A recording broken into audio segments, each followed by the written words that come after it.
നമസ്കാരം. കാട്ടാക്കടയിലെ സ്വകാര്യ പണമിടപാട് സ്ഥാപനത്തിലെ മാനേജരെ തട്ടിക്കൊണ്ടുപോയ സംഭവത്തിൽ കൂടുതൽ വിവരങ്ങൾ പുറത്ത്. ബാങ്കിന്റെ മറ്റൊരു ശാഖയിലെ ജീവനക്കാരിയുമായി മാനേജർ ഗിരീഷിനുണ്ടായിരുന്ന പ്രണയബന്ധമാണ് സംഭവത്തിന് പിന്നിലെന്ന് പോലീസ് വ്യക്തമാക്കി. സംഭവത്തിൽ 2 പേർ പോലീസിന്റെ പിടിയിലായി. യുവതിയുടെ ഭർത്താവും സഹോദരനുമാണ് പിടിയിലായത്. വ്യാഴാഴ്ച വൈകുന്നേരം ജോലി കഴിഞ്ഞ് വീട്ടിലേക്ക് മടങ്ങാൻ ഓഫീസിന് പുറത്തിറങ്ങിയതായിരുന്നു ഗിരീഷ്. ഈ സമയം ആയുധങ്ങളുമായി എത്തിയ സംഘം മാനേജറെ ബലമായി പിടിച്ചുകയറ്റി തട്ടിക്കൊണ്ടുപോവുകയായിരുന്നു. കൂടെയുണ്ടായിരുന്ന സഹപ്രവർത്തകൻ ഉടൻ തന്നെ പോലീസിൽ വിവരമറിയിച്ചു. തുടർന്ന് കാട്ടാക്കട പോലീസ് സ്ഥലത്തെത്തി അന്വേഷണം ആരംഭിക്കുകയായിരുന്നു.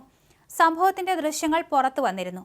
ആദ്യം സംഭവത്തിന്റെ കാരണം വ്യക്തമല്ലായിരുന്നുവെങ്കിലും പോലീസ് നടത്തിയ ഊർജിതമായ അന്വേഷണത്തിൽ വ്യക്തിപരമായ പകയാണ് തട്ടിക്കൊണ്ടുപോകലിന് കാരണമെന്ന് കണ്ടെത്തുകയായിരുന്നു. യുവതിയുടെ ഭർത്താവിന്റെ നേതൃത്വത്തിലാണ് ഗിരീഷിനെ തട്ടിക്കൊണ്ടുപോയതെന്ന് പോലീസ് സ്ഥിരീകരിച്ചു. ഗിരീഷിനെ തട്ടിക്കൊണ്ടുപോയി ഭീഷണിപ്പെടുത്തുക എന്നതായിരുന്നു പ്രതികളുടെ ലക്ഷ്യമെന്ന് പോലീസ് പറഞ്ഞു. പ്രതികളിൽ നിന്ന് കൂടുതൽ വിവരങ്ങൾ ശേഖരിച്ചു വരികയാണ്. സംഘത്തിൽ ഉൾപ്പെട്ട മറ്റുള്ളവർക്കായി പോലീസ് തെരച്ചിൽ ശക്തമാക്കിയിട്ടുണ്ട്.